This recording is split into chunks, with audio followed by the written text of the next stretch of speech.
আজকের ক্লাসে আমি দেখাবো আমাদের শর্ট সাজেশন থেকে অনার্স তৃতীয় বর্ষ পরীক্ষায় কত পার্সেন্ট প্রশ্ন কমন এসেছিল। তাহলে চলো প্রশ্নের সাথে সাজেশনটি মিলিয়ে দেখা যাক। এটা রাষ্ট্রবিজ্ঞান বিভাগের প্রশ্ন, বিষয়টির নাম গবেষণা পদ্ধতি ও পরিসংখ্যান, যার বিষয়কোড 23, 19, 13। পরীক্ষাটি অনুষ্ঠিত হয়েছিল 18 মে 2025 সালে। প্রথমে আমরা খ বিভাগের প্রশ্নগুলো দেখে নিব।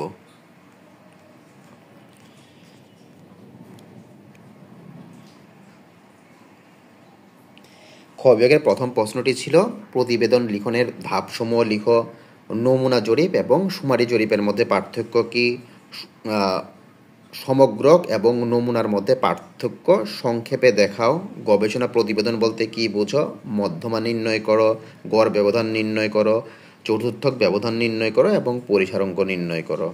তো এই যে এখানে মোট 8টা প্রশ্ন খ বিভাগ থেকে, 8টা প্রশ্ন থেকে আলহামদুলিল্লাহ 4টা প্রশ্নই আমাদের কমন এসেছিল। যদিও দিতে হবে 5টা প্রশ্ন, আলহামদুলিল্লাহ 4টা প্রশ্নই আমাদের এখান থেকে কমন এসেছিল হুবহু। এবার আমরা গ বিভাগের প্রশ্ন দেখব। গ বিভাগের প্রথম প্রশ্নটি ছিল রাষ্ট্রবিজ্ঞান গবেষণার অর্থ পরিসংখ্যান ভিত্তিক গবেষণা, তুমি কি একমত, ব্যাখ্যা করো।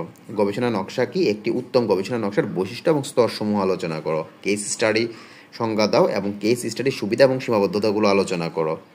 তারপর আয়তলেখ অঙ্কন করো এবং গণসংখ্যা নিবেশন প্রস্তুত করো এবং এটি আয়তলেখ অঙ্কন করো। এরপরের প্রশ্নটি ছিল গড়, মধ্যম এবং প্রচুরক নির্ণয়।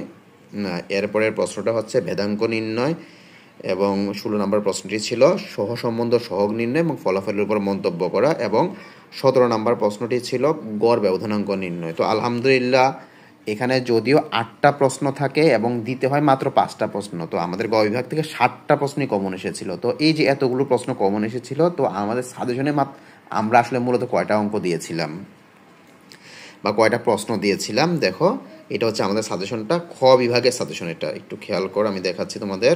এই যে আমাদের গবেষণা পদ্ধতি ও পরিসংখ্যান 18 তারিখের পরীক্ষাটার সাজেশনটা দেওয়া হয়েছে। তো প্রথমে দেখো একটু খ বিভাগে মাত্র 10টি প্রশ্ন দেওয়া হয়েছিল এবং অঙ্ক দেওয়া হয়েছিল মাত্র 6টি অঙ্ক। তো এই যে এই হলুদ দাগ দিয়ে দেওয়া যেগুলি, সেগুলি কিন্তু মূলত তোমাদের পরীক্ষায় চলে এসেছিল। এবার গ বিভাগ দেখো, গ বিভাগে মাত্র 6টি প্রশ্ন দিয়েছিলাম। এই 6টি প্রশ্ন থেকে আমি আমাদের স্টুডেন্টদেরকে আমি একেবারেই নিশ্চয়তা দিয়ে দিয়েছিলাম যে এই 6টি প্রশ্ন পড়লে কমপক্ষে অঙ্ক ছাড়াই তোমরা 4টা প্রশ্নের উত্তর দিতে পারবা।